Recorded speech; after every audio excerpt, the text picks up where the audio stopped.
Hello বন্ধুরা, সেদিন রান্না করছি এসে সর্ষা দিয়ে আলকা, আজকে করবো এসে ডিম দিয়ে আলকা। লাগবো এসে কাঁচা লঙ্কা, পেঁয়াজ কুচি, ডিম, আলকারই কাটতে হবে। আলকাটা কুচিয়া লবণ হলুদ দিয়া মজা এলেছি একটু। এবার তেল দিই, কালা জিরা পুরো কালা জিরা দিছি। এবার পেঁয়াজ কুচি আর একটু কাঁচা লঙ্কা দিছি, হলুদ দিই, লবণ, জিরার গুঁড়া,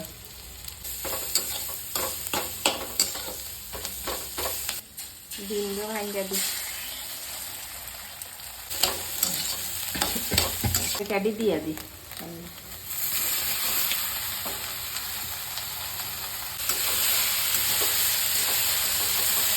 রেডি আমার ডিম দিয়ে আলকা।